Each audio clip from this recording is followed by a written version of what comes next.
All right, so we are here to talk to you today a little bit about AI. It's kind of a hot topic. I think, we're not here to profess any particular opinion. We're more here just to share with you what's possible, because I think we all know that it's transforming the creative landscape and the creative pipeline. And I think, the way we view it is it doesn't, in our opinion, if I'm going to profess any particular opinion, it doesn't reduce the creative. In fact, it does the opposite. And I think primarily we just want to share with you what's possible, show you some of the tools, and show you what we can do. Yeah, and I think one of the main things is that it does come down to how you as an individual choose to use it. I think there's a lot of fear around replacement and that it will replace people and people's jobs, but I think that really comes down to the guardrails and how people engage with it will evolve. We're in a super gray area right now with how things are developing, and that will iron itself out, but it comes down to how you choose to engage with the tools and realize that they are just that, which are tools. Absolutely. Yeah. Should we jump in and? Yeah, are you seeing the slides? Oh, here we go. All right. You guys are on it. Yeah.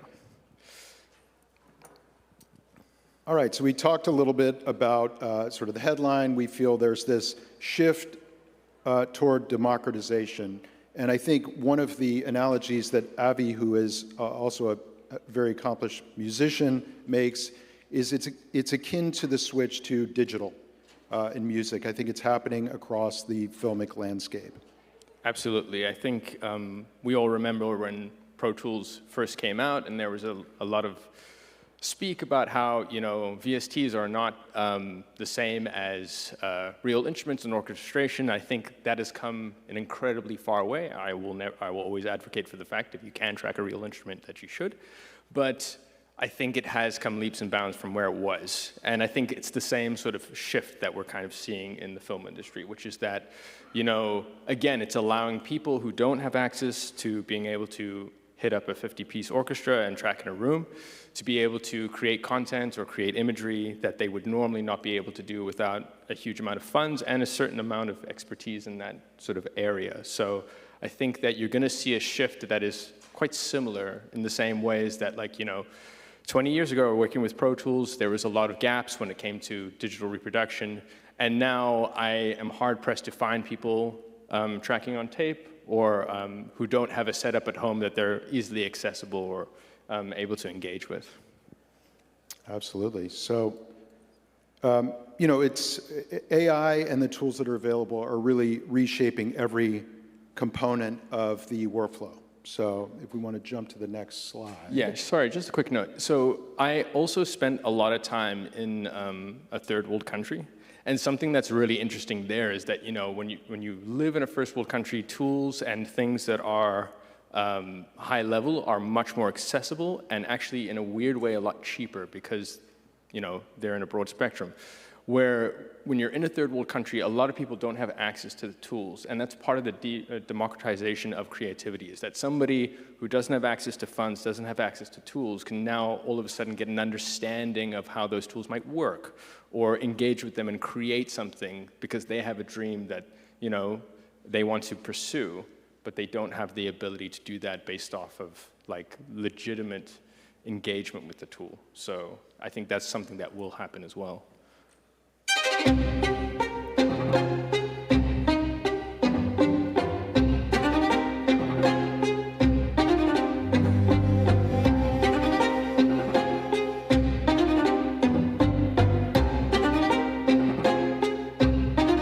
소리에 막 내가 막 뛰어내려와 보니까 애가 완전히 막 눈알이 이렇게 막 뒤로 바들바들 경기를.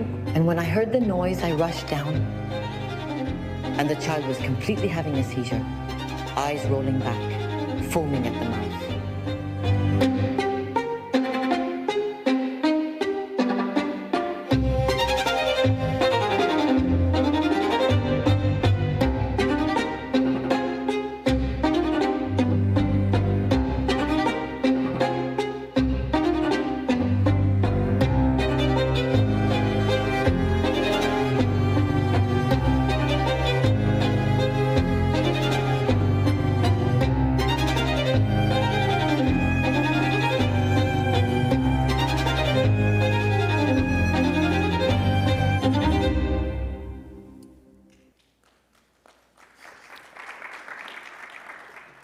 Thank you very much. It's funny, it shows how quickly the tools are evolving. We made that probably 3 months ago, and it Longer, looks I think. ancient. But so anyway, you know, in terms of the workflow, everything is changing from previs. You know, you in years gone by, months gone by, would have to get to set, figure everything out in real time. You know, you now have the ability to see scenes, to imagine scenes in real time before you actually get on set and make creative decisions that are much more informed. Yeah, and I think the other side of it is that you're getting somewhere faster. I think we've all been in a pitch meeting or something where you're speaking to somebody who says something like, I just, you know, want it to pop. And you're like, I don't know what that means. And for somebody to be able to engage with you for, you know, if you're talking to a storyboard artist and you already have a really good, you're like 70% of the way there and where you want your composition to look like and how you want your framing and maybe your lighting, I think that's very helpful for that artist to be able to engage with it and go like, okay, I can get you so much closer, so much quicker.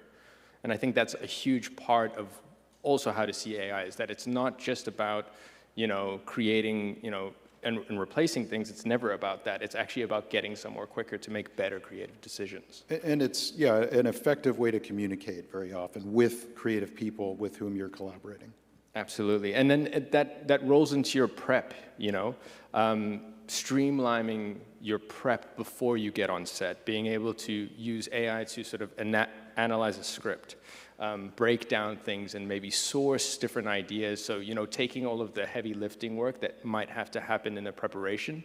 You're going to set, you need to know ideas for props or ideas of what location might suit, and especially if it's period specific, right? There's some things that you might be able to glean from using AI from a data-driven perspective where it's going like, I know that this is time period specific and this works in this exact time instead of trying to second guess. Absolutely. And in terms of production, I mean, there are myriad ways in which AI can be utilized. You know, I said we were going to remain agnostic, but I'll give you a little hint. I always want to shoot with actors. I'm not interested in making AI films, but I do think there are ways to leverage the tools that can buy you more time with your creative partners. So the analogy we always use is on set, you might need a shot to make your sequence work, and it's just a car tire spinning. You're going to spend 2 hours rigging it, you know, then you're going to have to figure out how to light it, the you know, camera is going to be rattling, and you're going to lose all that time that you could spend prepping, you know, working with your actors, rehearsing, blocking things out. So I think if you leverage the tools in production in a clever way and in a forward-thinking way, it actually buys you more time with the people you really want to collaborate with rather than rigging a shot that's an insert or something that you just need to make a sequence work. Yeah, and I don't know if you guys saw in that video, there's a clip of a house on fire, and me and Mark have been speaking about this a lot, and especially with considering the recent fires here, is that, you know, something like that, we did the metrics where it's like, it's $100,000 to shoot something like that. You got certain variables, which are safety variables. You got to know, you got to like destroy something, to be quite honest, right? I mean, there's going to be pollution involved. And we generated that, I think, in 10 minutes. And I think that, you know, the difference between setting a house on fire, burning something down, the safety implications of all of that, versus just generating an image of that, and if it's playing in a space where that's believable and that makes sense, I think if you're gonna put that in front of anybody and say like, hey, I can burn down a house or I can generate an image of that, I think most people are gonna go like, well, what decision is better? I would say probably generating the image from multiple avenues. And then into post, right? I guess it's... Yeah, I mean, post and especially distribution as well, I think. You saw the example of localization. I think there are tremendous implications for how AI can without, you know, replacing editors. We talked about it with Jeff on the way in. You know, you still need a human at the helm, but leveraging these tools in a way that's sensible and employed in the right way can really buy you more time in the edit, buy you more time making the creative decisions that are most important, and then finding a wider audience, right? I mean, these are, you want to talk a little bit about the localization component? The localization, yeah, I think that, again, you know, natively English-speaking people can now access films that were, made in different languages and be able to experience them in the way that they should be experienced in sort of like an absorbive or an absorbent like structure, instead of like, trying to read subtitles and figure out what they're saying and all that sort of stuff, or watching a dub that's just like sort of out of place and you feel disconnected from what you're watching. I think this is an ability for English-speaking people and multiple language people to be able to go between the two and have the same experience that the filmmaker wants you to experience. I think when it comes to post as well, like, again, it's about getting you more time in the things that you actually want to spend time with, right? Like, if you're going to do mix prep, you got to do a certain, your naming structures and like where you're foldering things, and maybe like even if it's coming down to how you want to sum things in a mix, right? A lot of that stuff is just practical admin kind of stuff, right? If you can get all of that done in 5 minutes because it's using the data that you've trained, I think that's also something that we were speaking about last night, which is that it's going to come down to the individual training that you are choosing to impose on it in a sense. And it's like, if you know that you like a certain EQ a certain way, a certain compressor at a certain ratio, that you have choices that you make in your mix, and you're going like, what I would really love is if I can get 60% of the way of the decisions that I make as an individual, and now I'm allowing myself to, based on the mix, go and tweak those, and I'm just have a really good starting block. You're gonna, if you're building up a template anyway, you're kind of trying to do that, but now an intelligent template would be like, just bringing you that step forward so that you're going like, okay, cool, instead of like spending an hour trying to prep and move it all around, I don't have to do that. Now I can just get straight into sort of the real fine-tuning that I actually want to do to make better creative decisions. I think that's like a really, really important thing that people are sort of missing out, is that they think it's just gonna do it all for you, and I don't think that's the case. I think the case is that it's gonna get you closer to where you want to be quicker. And I think that's perfect segue, because what we really want to get into is showing you all some of the tools. Yeah, do you want to talk about Midjourney? Let's do it. So I think many of you, if not all of you, have heard about Midjourney. Midjourney is sort of the gold standard image generator. They're popping up in the news a lot because of litigation with Disney and Universal. But I think Midjourney is a very high fidelity image generation tool. We have a couple more examples of some images that we've created with Midjourney, but do you want to talk a little bit? Yeah, I think something that's really interesting that we've discovered with Midjourney and when it comes to image generation is that it seems to be the most pleasing when it comes to actual aesthetics. And something that's also sort of popping out is that there are multiple tools popping up that are better at one specific thing. So it's never really a case of one size fits all. You do have Swiss Army knives, which we'll talk about just now, but like generally there's one tool that sort of does one thing really, really well. And that, you'll need a few tools if you're going to leverage this type of technology in order to engage with it in a way that is very specific to you and what you like. But we found that Midjourney is probably the best image generation from an aesthetic perspective. So these are just other Midjourney images, just to give you a sense of what's possible. I think, the aesthetics are very, very malleable with Midjourney. And again, I think in the hands of someone who knows what they're doing, has a sense of, what different camera bodies look like, lens choices look like. There are a lot of different,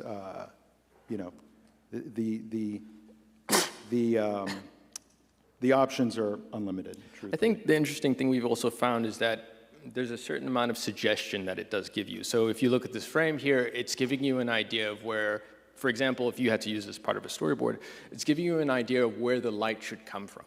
So when you're getting on set, you have this sort of indication of like, okay, if I wanted to recreate this, we have this leading lines hallway and we have somebody walking down. I have an idea of where the shadow should be on her, where the light is coming from, what type of light it is, what temperature it is.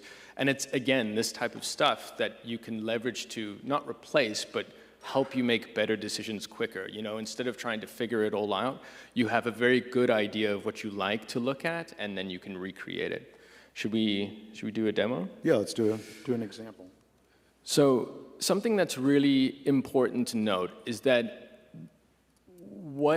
especially with Midjourney, is that the more creative control you give it, the more it will take. And the more specific you have an idea in your mind of what you want to do, it's going to give you those in specific. So if I just type in a man under a tree, it's going to make a whole bunch of decisions for me. They might be things that you like, it might be things that you don't like, but they're going to be incredibly variable. And you'll see now that it's going to give me 4 different images that are somebody who looks like he's creeping behind a tree at this point.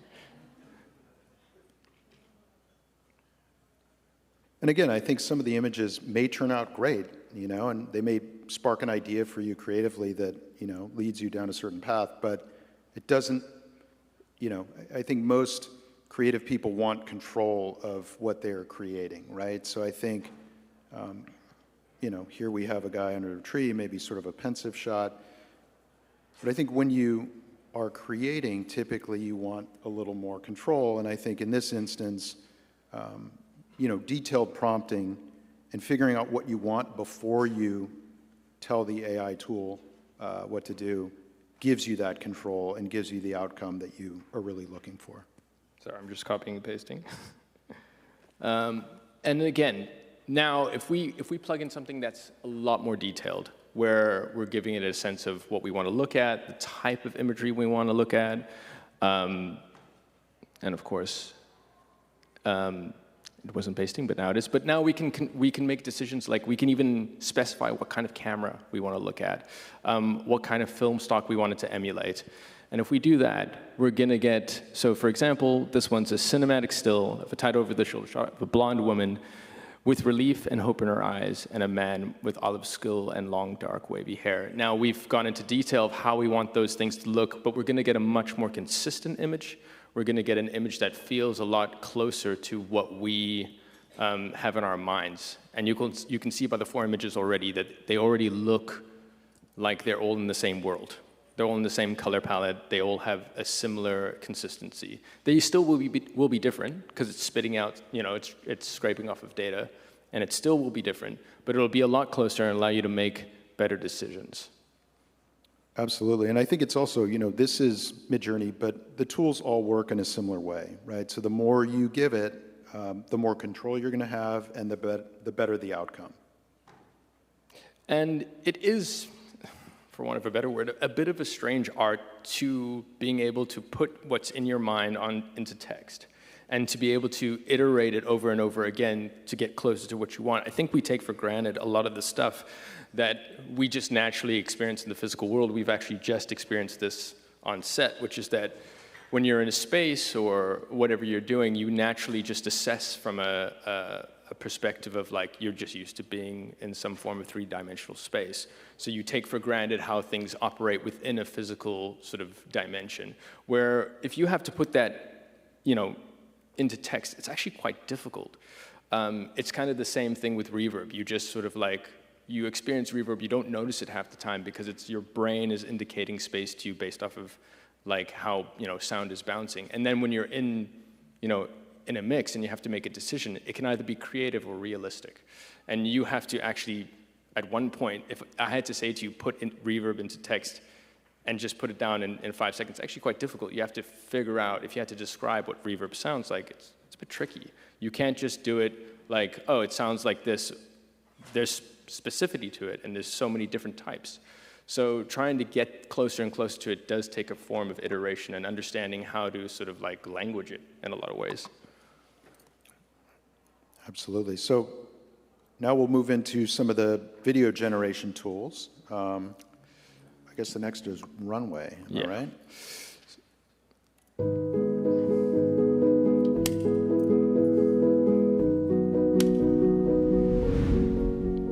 So Runway, we look at it as sort of the Swiss Army knife in a sense, because it has multiple tools. It has an enterprise solution, sort of the gold standard in many ways for video generation, simply because it's so versatile.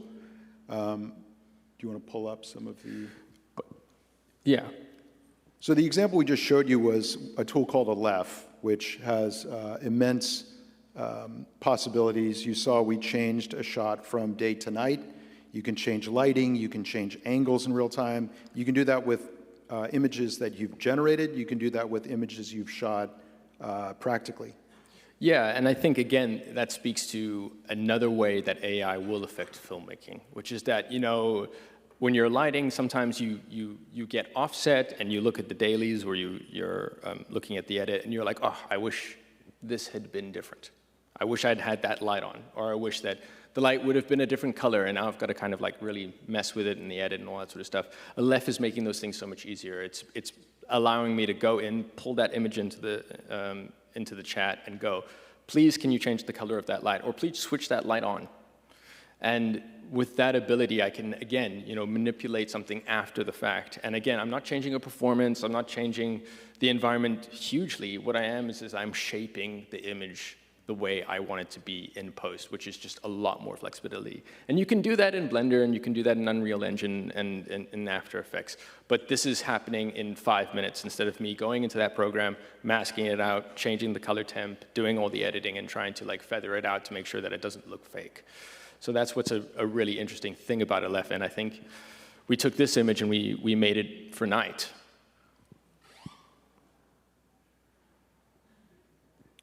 Yeah, it's another example of Aleph. I think we're popping into All right, Google so this VO. is the next video gen tool that we're going to talk about is Google VO. It's, I think, in terms of fidelity, it's unmatched. There's immense control. It's definitely got its drawbacks. I think it's, as Avi said earlier, not one size fits all. You need to know for each individual shot or each individual project what's going to work best. But as you'll see here, what we have found very useful with Google VO is granular control of camera movement, granular control of an AI actor. You know, if that's something you're doing for a pitch tape, you have immense control. So we'll show you two different clips, and we generated two slightly different line reads from our AI actor. So here's the first. Football is all that I know. What do you want me to do? Okay, so we wanted a slightly different read, something a little more weight to it, a little more impassioned, a little more physical movement in the shot, and here's what we got after changing the prompt. Football is all that I know. What do you want me to do? Similarly, you can change, you know, if it's a dolly shot, you can change when the dolly begins. If it doesn't quite work, you want the second position to happen later. Granular control across the board. Yeah, and I know we've been speaking a lot about not wanting to replace actors, and that's always kind of our position. I think you're going to see that there's going to become a genre that will be AI-generated films. It'll be its own separate thing that people will accept on its own, in the sense of like, you know, the same way that somebody watches a Pixar film. No one's under the illusion that, you know, those things are real, but the characters are real, right? And Really? What? I hate to break it to you.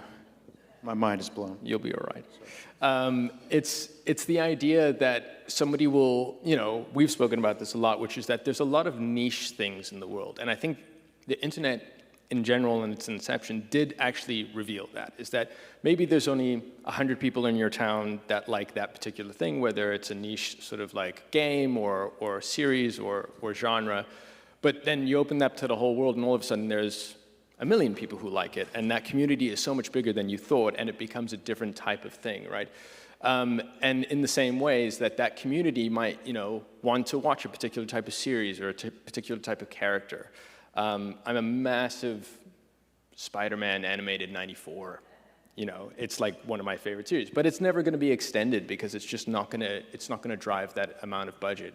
But if you had to say, you know, you can watch it, but it's going to be an AI generated, you know, thing, I probably would, you know, but knowing that it is AI, knowing that like the purpose of it is to serve a very niche interest of mine, and not to replace. When it, you know, instead of spending $10 million making that series, they're going to spend $500,000, which is just such a huge difference, and they're still going to be able to make a profit from that because there's 100,000 people like me who's willing to spend $10 to watch it. So I think that's what you're going to see. So again, it's kind of a little bit of a form of there will be a genre that probably pops out and becomes a list on Netflix or on Amazon where it says that, this is AI-generated stuff, accept it for what it is, and it's not there to replace, it's just a subgenre now.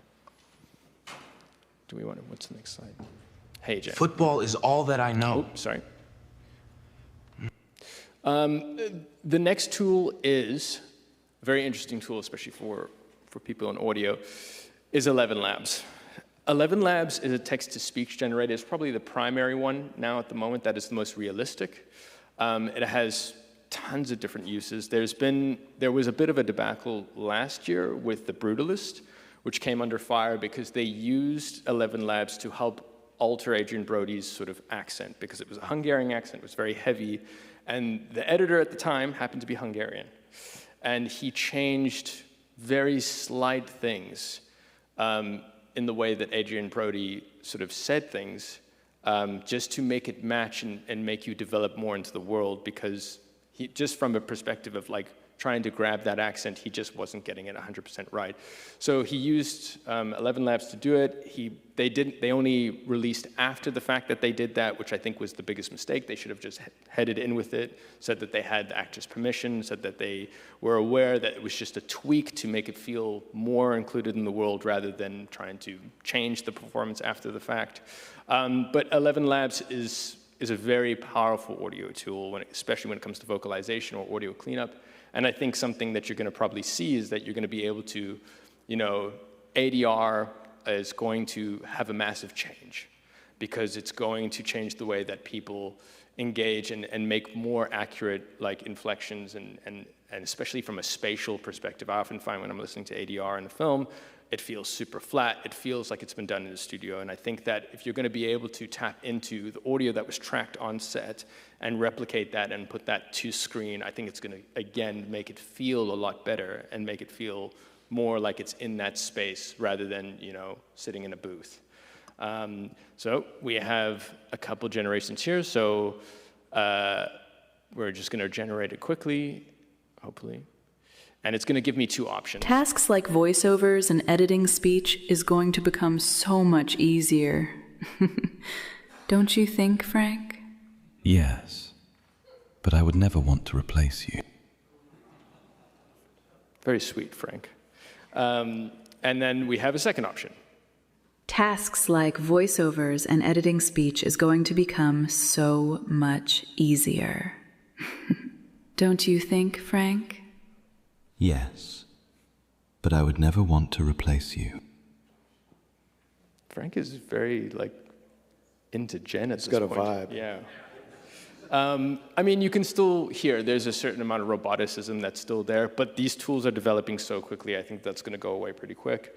I think the other thing that we found very helpful was we just shot something in Spain earlier in the summer, and we had one chance to get it. We were out there. It was kind of a no-budget thing, just proof of concept that we're trying to get off the ground, and we were able to replicate, with his permission, the subject's voice and get pickup lines, which really helped in the edit. So I think it creates immense flexibility in terms of actual workflow. Another really insane thing that you can do with 11 Labs, and I'm not going to do it now because we won't be able to tap into the microphone, but you can change your own voice, which is that you can sort of put through a performance, and I won't be surprised if there's a voiceover in any of the screen time that you're getting or any of the edits that people are sending through for comp, is that you're going to hear, even if it's a dummy voice of somebody doing a performance and they want this type of character, this type of age, this type of gender, whatever it is that they want to be reading that VO, you're going to be getting that sort of, before they've tracked it, you're going to get a dummy holder or a placeholder to help you with pacing. And I think that's being said for most things. If you're writing for an ad and it's a 30-second spot, I wouldn't be surprised if you're going to get an animated short that will help you drive your pacing for your comp, and they'll be shooting the ad after the fact based on that timing. So yeah, I do think it's probably going to be coming pretty soon. Our next one is Hey Jen. So this is, you saw a little bit of it earlier, but this is an incredible tool with regard to localizing. And I think for indie filmmakers especially, it's been in the past impossible to reach a wider audience, but as you'll see now, it's things have changed. All right. After years of playing under the Australian sun, I'm a bit of an expert on sun care. 我选择的瓶子是露得清超轻防晒霜 Un mélange léger qui protège la peau jusqu'à 6 couches en profondeur et a une finition lisse et sèche. O combinație ușoară care protejează pielea până la 6 straturi adânc și are un finisaj netted, cu atingere uscată. Neutrogena Ultra Sheer.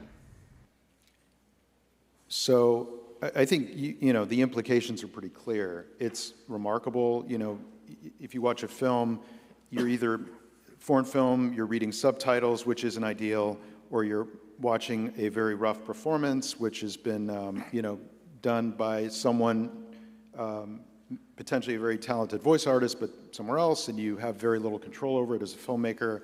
It doesn't create the best audience experience. But I think now the lip flap matches, the intonation matches, it's the person's voice. And by the way, we created these examples in less than an hour in 4 different languages. Yeah, and I'm not even going to be surprised if there's a deal that's made with HeyGen or this type of tool where Netflix or Amazon or whoever it is are going to build that into your structure when you're streaming so that you're going to be able to select a language and it's going to be completely synced. It's going to be part of that world. And I think that that's, you know, it's something that we all want. And I think that's part of it as well, is understanding that these tools should be used to make sure that we are getting a better experience out of art. Not to replace, not to take away from things, but to enhance it. And any way we can do that is, you know, you want people to listen to the best possible version of your comp, or to watch the best possible version of your film and feel involved in that world. We have... Next clip, you want to give some context? Yeah, okay, so this next clip, we'll just share, we just finished shooting something, which again, a little backstory, it's a feature that we've been developing, but of course, in the world that we're in, initially we were talking about a much more robust budget. They've been sort of drilling down on what the budget is, and we have a couple of very ambitious sequences in the film that we wanted to demonstrate how we would deliver at a much lower number. So in this sort of transformational, critical scene in the feature, a character runs into Grand Central Station looking for somebody. If we were going to do this practically, we'd have to permit it, shut down essentially all of Grand Central, and it would be incredibly costly. So we did an example, a little test yesterday. We weren't in Grand Central, we were in downtown LA. Yeah, and I just want to say that when Mark said we've just finished shooting, he really means last night at 8 o'clock. So it's a very, very quick put together.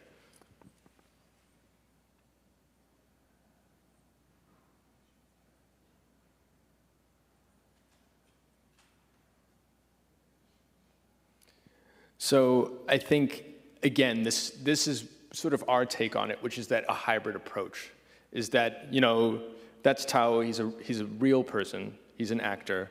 And what we did in using generations and using a hybrid approach is that we used it to create the backgrounds. So normally you would make a plate from Blender or another 3D virtual tool, and we used an LED big green screen. Instead of taking that plate and having to model it on Grand Central, and it would have taken a couple months to do that, we did that in about 2 weeks. Yeah, and we didn't have the associated time that we would have spent on green screen, making it match. I mean, we shot it. This is essentially raw footage. Yeah, absolutely. Do you want to go into your next Google VO experiment?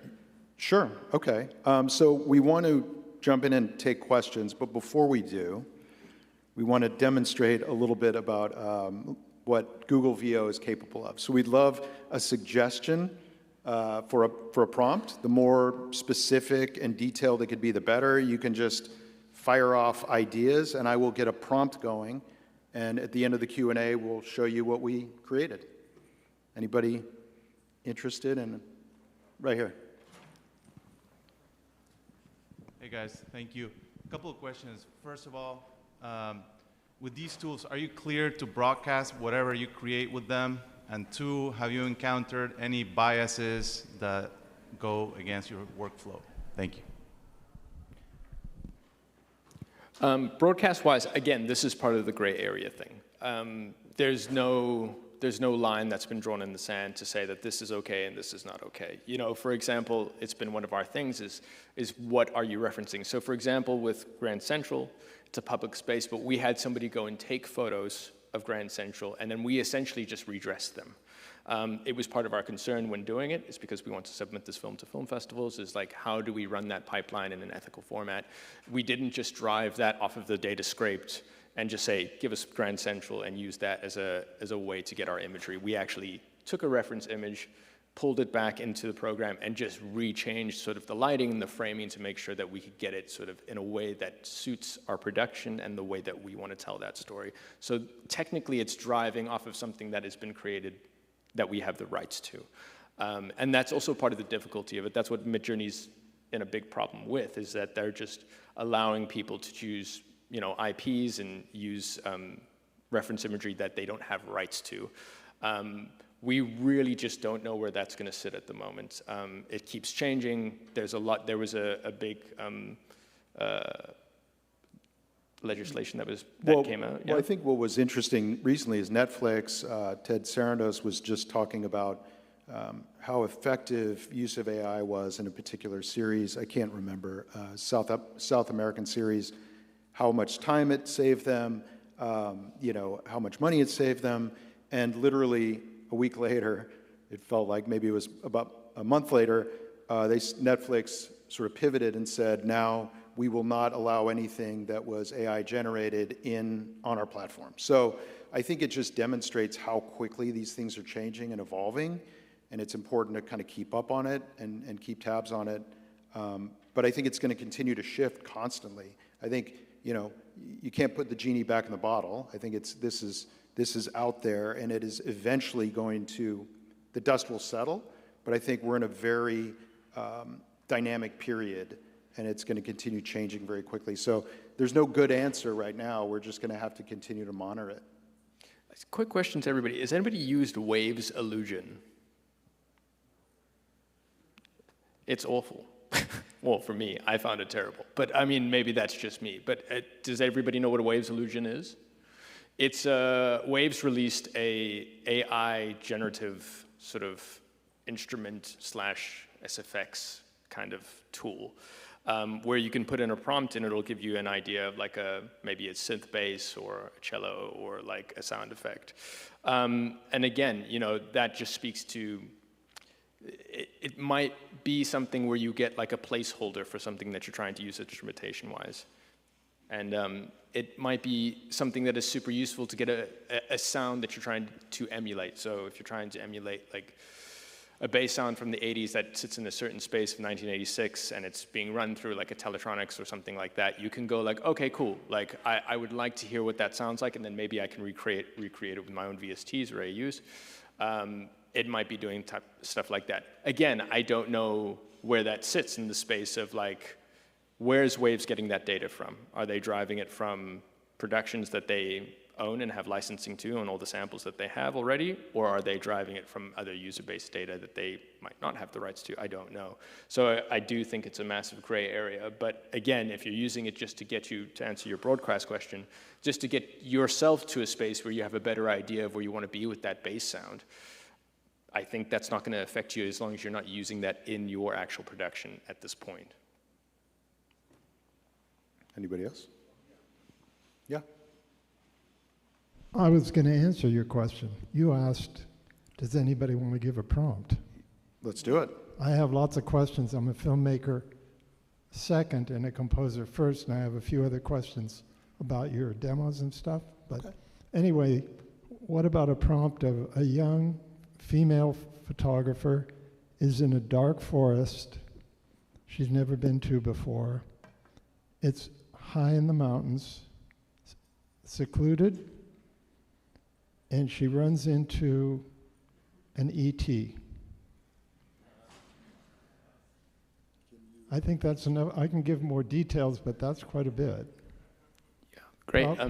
Can you give this to us again, just so he just wants to keep so it's a young female photographer in a dark forest, secluded up in the high mountains, and she's taking photographs and not really focused on anything else, and all of a sudden an ET appears, and it's gossamer, ephemeral, and somewhat ghost-like, but it's clearly an alien.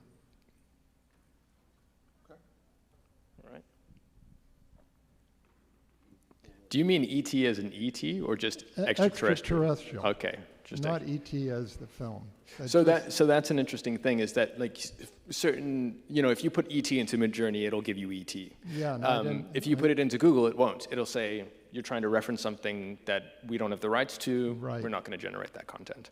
So it does depend on the tool as well. Some tools have specific guardrails. A big thing that we discovered is, which is a good thing, but also can be a bit strange, is that it's very, very clear that it does not generate minors.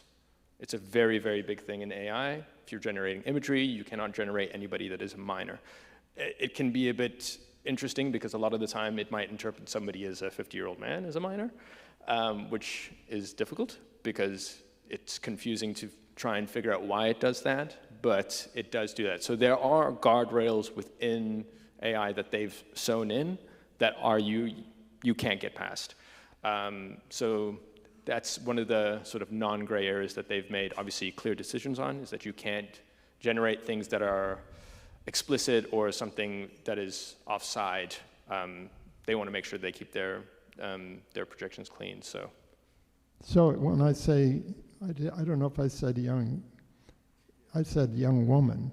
No, for sure. I'm just saying that there are some form of guardrails within with the generative format. While he's doing that, I have a question that came from your demo or your promo. How did you generate the music? Because I recognize it as AI music, and It's not. It's stock music. It's actually from, I think it's from Motion Array or something like that. It's from a free stock, royalty-free library. Anybody else? So with all these different AI tools, and it sounds like what you're saying is some of them are better at certain things than others, is there a way to sort of leverage the strengths of these different tools into one output? Or do you have to kind of move them between the tools? It is very much you have to move between the tools. Excuse me. Some things are better than others. I think that that's why we mentioned Midjourney. Midjourney has an aesthetically pleasing, and it just seems to be better when it comes to fidelity, when it comes to image generation. Runway, we mentioned, is a Swiss Army knife. It also does a lot of image generation, and sometimes it's great, and sometimes it's kind of awful. So, and I think sometimes you're shocked because what you thought was going to work doesn't work, and iteration and trial and error is key to the process. And so an example of this is that Midjourney is more aesthetically pleasing just in general, but control of angle, so like figuring out if you want a particular framing within whatever you're trying to do, it's not great at doing that. It sort of just gives you sort of random suggestions on where you might want to put the camera. Where Runway, they have a image generation service called Frames. You can get a lot more specific with how you want the composition to look. And I think that is something that is actually, again, you can generate in Midjourney, take that base image into Runway, and then say, I would like you to reframe this. And that's where it comes. You have to play across the platforms. Otherwise, you sort of do get stuck with quality control, in a sense. You got a question? You stumbled upon bias. Sorry, Yes. Thank you. Yeah, I mean, look, I think it is a hot button issue, right? And so when you say bias, I assume you mean, do people have pushback against the concept of using AI? Is that sort of? No, when you prompt, Oh. Absolutely. I mean, you know, there have been some interesting experiences in terms of what we're prompting and what we're getting results for. I mean, you know, there does seem to be some bias. I think it's changed and evolved and improved dramatically over the last 6 months or so. But for a rather colorful example, early on, I was prompting for a sort of proof of concept of 2 young women on a beach in Hawaii who were picking up trash from the beach that was kind of scattered on the beach. And every single time I generated, they were topless. And I was not prompting for them to be topless, I promise you. And I'm like, sure? I'm not sure, but no, I was like this, and it was actually frustrating after a certain point. I'm like, I'm not trying to make this kind of movie. This is something that is about, you know, these young women trying to take care of the world that they lived in. And so it seemed insanely inappropriate. And Abby and I were talking, and yeah, I mean, I'm working on a development project right now, which involves a tribe that's lost in the Amazon, and because they would be scantily clad. Again, a lot of topless photos just coming out and just being like, that's not what I want, but it just interprets, again, that because they would normally be not wearing a lot of clothes, that it would be topless. But if you had to put, for example, I want to see a topless woman into Midjourney, it won't give it to you. It'll say, that violates our guidelines. So that's the bizarrety of how it interprets your text, is that sometimes you see something that you're like, that's not actually what I'm looking for. And then sometimes it'll say like, you know, you might want like a young, you know, sort of person, a young woman, and it might interpret that as like, you can't put a minor in a scene. And you're like, well, I'm not trying to put a minor in a scene, I'm just trying to put a young woman. Versus like, you might say like, people walking around, and then it might randomly generate a child in there. So where and how it decides to do those things, it's a little bit of a random sort of seed in a sense. Thank you. So as a content creator, I have a lot of subscriptions. And also as a composer, I'm finding, you know, I have Pro Tools on monthly subscription, and, you know, that's $37 odd. And when I look at the logistics of how much I spend, like, for example, Adobe is $65, $70. CapCut's $10, Canva's somewhere between 10 and 12. And all of those have really decent generative AI functionality. And I find that as a lifetime Adobe guy, like, I'm using Premiere, I'm using Photoshop, After Effects. I've been using the Firefly application, which is new, and it does image and it does video. And the great thing about it is it's included in that $65 Adobe cost. So if it's embarrassing to say, but for those of us that are on a reasonable budget, because while I'm a composer as well, my day job is working in content, I try to do everything based on Adobe. I'm not an Adobe endorsed person, it's affordable, you know. But have you had any good results using Firefly for the same applications you would use for Midjourney and Runway?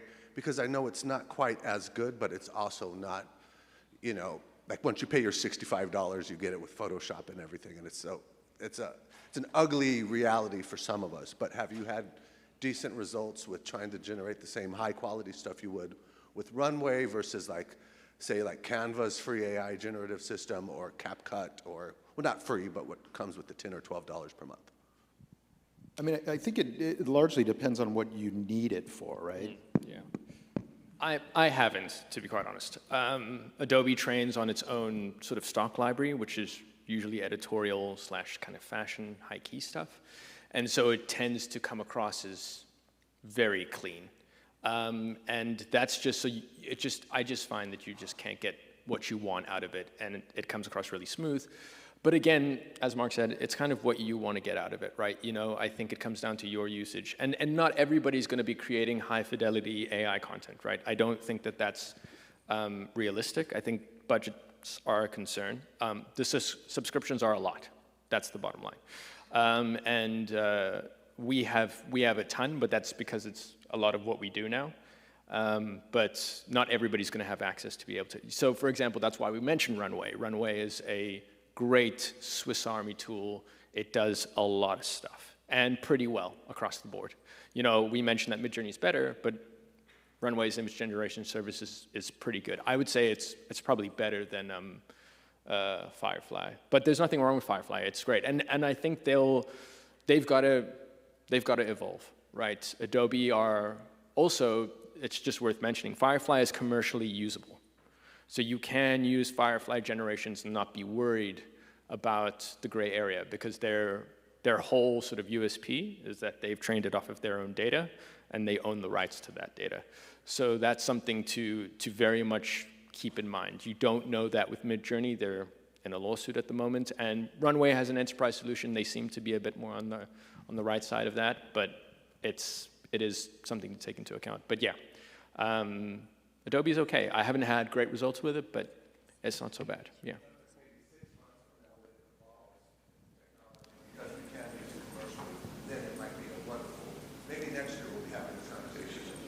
Yeah, you know, Firefly is amazing, but maybe for now it's. Yeah, I think, you know, what we found is they keep leapfrogging each other, right? One thing seems great, you turn around the blink of an eye later, and they've been supplanted by somebody else. So I think that's completely conceivable, and it's hard to know what will happen with Midjourney. They may need to retrain their models on a clean data set. So. Which could be worse for them. You know, it depends on how much data they own and have the rights to, or how much money they're willing to spend to buy those rights. I think we probably will see that at one point. Companies are going to start reaching out to pivotal creators and go like, we're going to start licensing content or licensing the right to scrape your data, and we'll make a deal. I think that's probably what we're going to end up seeing, and then that's how they're going to get around the sort of like, you know, stealing inverted commas people's arts and all that sort of stuff. Again, the biggest misnomer is the gray areas that we don't know where the data is being trained, and it's a difficult sort of circle to square. I've got a mic over here, so. Where are we? Oh. All right, I'll ask my Yeah, question. I think this is really, really exciting, and I was a bit apprehensive about AI and how it's going to impact the creative industries, including film. But I just got inspired by thinking that with what you've done here and your presentation is how it could benefit a certain part of the music industry by autobiographies. If you could kind of like generate images from legends like Michael Jackson, Led Zeppelin, Freddie Mercury, and then license their material from when they were young to whenever, using their music, then that would generate income and revenue for the record labels and the estate and so on and so forth. But when I was thinking, could you, with a concept like that or concept like those, could you think of how production music could benefit what's going on in terms of adapting AI and thinking, oh, okay, it's here to stay. How can we come up with concepts to use legacy or new production music to keep it thriving?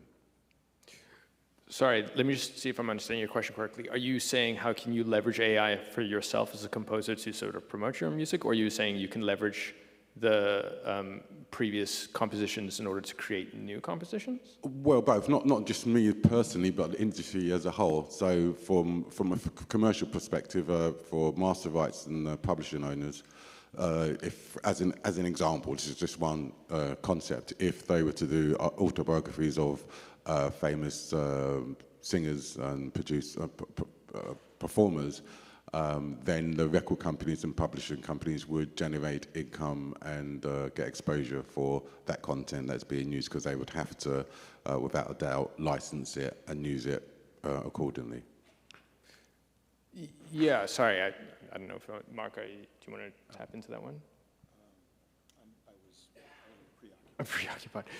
Sorry, what I'm trying to understand is that are you worried about? Are you saying that the labels are going to take those publishing rights and generate music based off of the library that's already existent, and that's how they're going to do it? Or are you saying how can you or how can the industry as composers use AI to leverage to promote or to engage by using? Sorry, maybe I'm not making myself clear. So, for instance, AI-generated visuals, a film, biography of an artist or artist being made into a film, and then where they're performing and so on. So their music would be used in the performances and throughout the film. And then because the music is being used and it's from that particular artist, then the artist would, or the publishing company or the owners of the rights would benefit from the sync licenses for the music to be used within the film. Yeah, are you? Sorry, I'm trying. Okay. Sorry, I feel like I'm not understanding. Are you saying you want to generate like a doc based off of? Yeah. Okay. Yeah. As an example, a documentary about a specific artist. But are you leveraging the original music, or are you saying you want to generate new music? No, using the original music, because you're using the artist to promote. Yeah. Yes. So yeah, if you're going to generate, you could definitely, if you wanted to make a documentary about Freddie Mercury, you could take images that have already been shot and you can animate those images. So you can take a base image that is an actual real photograph that's been taken and you can animate it. And then you could create a scene based off of that image or based off of scenes and take images and reference him, Freddie Mercury. And if they license that likeness, because they'd still need to license that likeness and be able to engage with it in an ethical format. But you would be able to essentially generate movie scenes that would be, I guess it's kind of weird because, Bohemian Rhapsody's come out and that's what they're trying to do from a biographical standpoint. But if you wanted to use Freddie Mercury's likeness and it's an exactitude, you could do that, which is that you could generate a whole bunch of plates or a whole bunch of videos that would revolve around a scene that you would be able to storytell. As you've seen in Google VO, you could even generate dialogue, and then you could put music behind that, I guess. I'm not sure if that answers your question. Yes, that was my point. So with a concept like that, could you see anything similar to how library music or production music could use similar kind of concepts? How could we use library music in concepts like that? So, if you're going to use library music, you could just, if you're going to create a documentary about somebody, or a documentary about something, you could use it as, AI-generated documentaries are already starting to come out. People are using them mainly because they're period-specific, and also because they're easier to sort of create from a scene, especially with what they call recreation, right?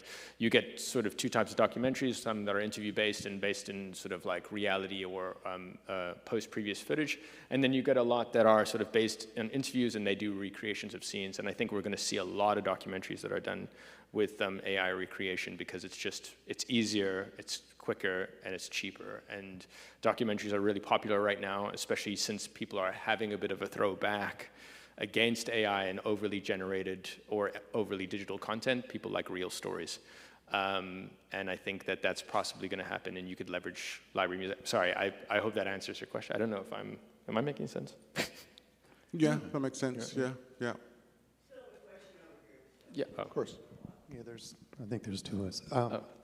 I'll go first, sorry.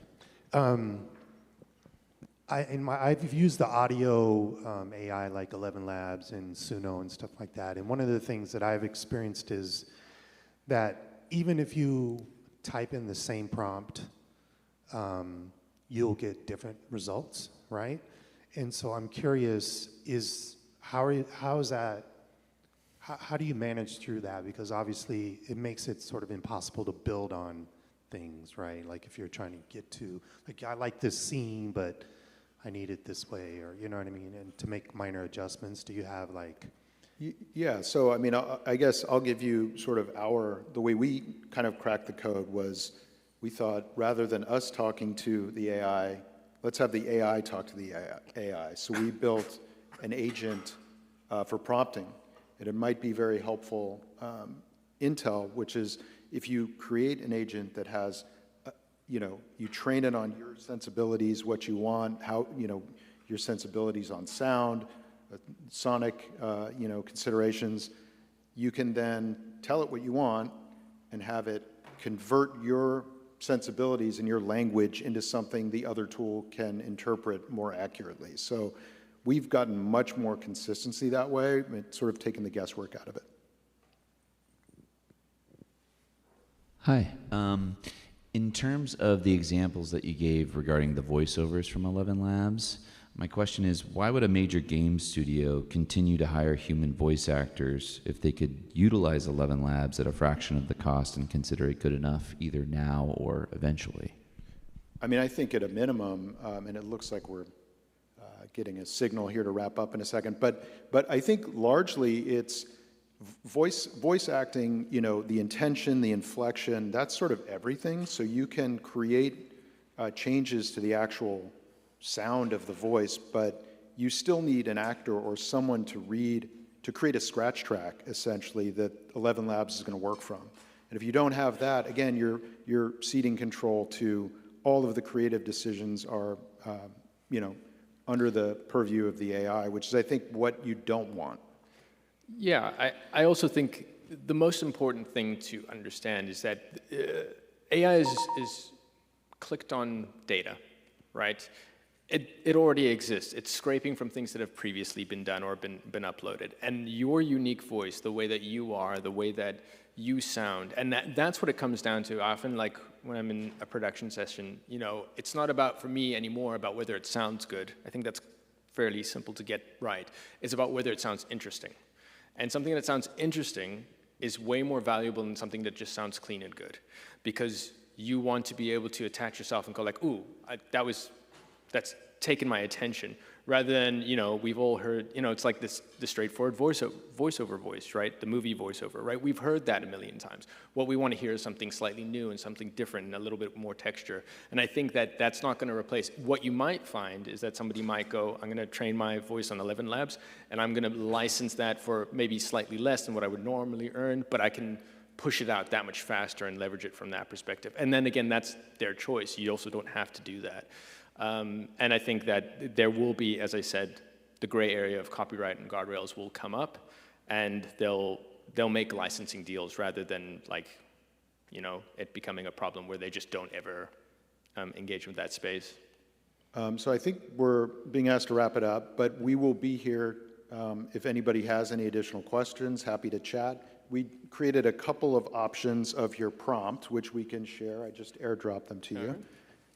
They're not great, but it gives you a sense of why iteration and refinement is key to the process.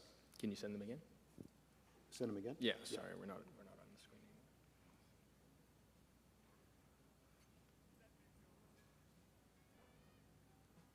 No dice? No dice?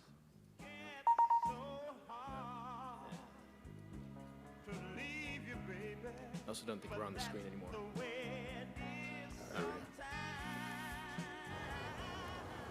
So here's one. Not what you were going for, I don't think. I don't know about you, but I think that we're definitely all getting replaced. Check high the gate. quality stuff here. Kind of cool, but this is, I don't know why the alien is swimming. That part is a little weird. And then a third example. Cool starting frame. I don't know why the lens is breathing, but there you go. She looked at him this time. The other one, she was completely uninterested.